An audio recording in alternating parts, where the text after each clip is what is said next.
Et si, pour régénérer nos cellules, pour potentiellement vivre plus longtemps, la clé n'était pas le confort, mais plutôt le stress? Ça semble complètement contre-intuitif, et pourtant c'est un mécanisme biologique incroyablement puissant qu'on va décortiquer ensemble.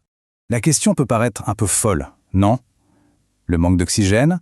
La clé pour vivre plus longtemps? Ça va à l'encontre de tout ce qu'on pense savoir. Et pourtant, c'est le principe même de ce qu'on appelle l'hormèse. Un stress, mais un stress qui est contrôlé, qui va forcer le corps non seulement à s'adapter, mais à devenir plus fort, plus résilient. Alors, explorons ensemble ce qui ressemble à une véritable contradiction. Plongeons dans ce paradoxe de l'oxygène. Faut bien comprendre une chose ici. Quand on parle d'optimisation biologique, le but du jeu, ce n'est pas le confort. Pas du tout.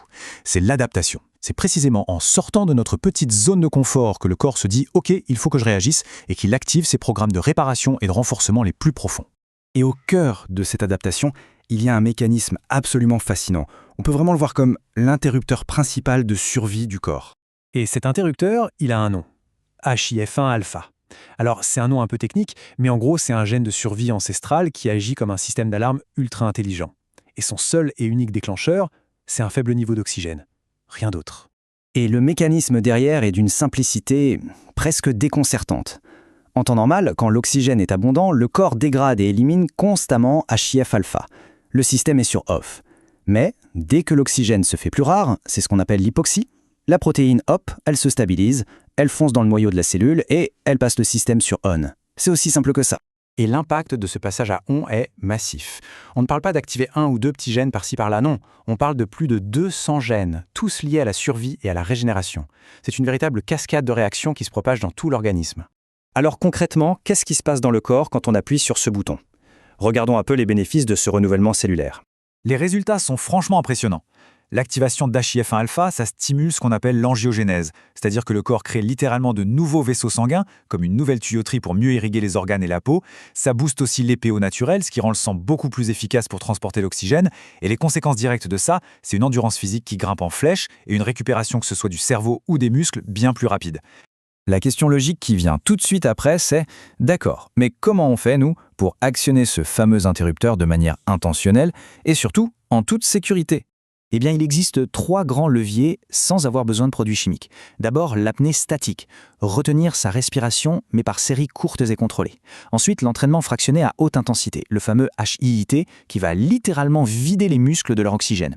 Et enfin, l'exposition à la chaleur, comme dans un sauna, qui va en quelque sorte mimer certains des effets de l'hypoxie sur notre corps.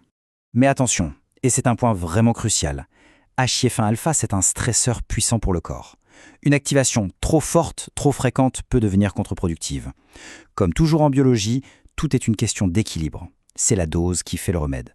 Maintenant, prenons un peu de recul pour voir comment ce mécanisme s'intègre dans une vision un peu plus globale de la régénération cellulaire. Et c'est là qu'on découvre une synergie absolument clé. L'activation du FEN-alpha travaille main dans la main avec l'autophagie, ce fameux processus de nettoyage cellulaire. En activant ce gène, on force le recyclage des mitochondries les plus faibles, les plus fatiguées, pour laisser la place à des centrales énergétiques toutes neuves. C'est une véritable réinitialisation cellulaire. Ce qui nous amène finalement à une réflexion plus large.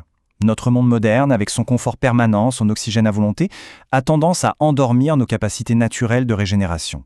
Notre biologie a évolué pour faire face à des défis, à des stress, et nous, on a méthodiquement éliminé la plupart de ces stress de notre quotidien. La question se pose donc, est-ce que notre monde si confortable est en train en fait de freiner notre biologie? En apprenant à manquer d'air de façon contrôlée, peut-être qu'on réapprend simplement à mieux respirer, à réveiller un potentiel de régénération qui a toujours été là, juste en sommeil. C'est une idée qui mérite qu'on y réfléchisse.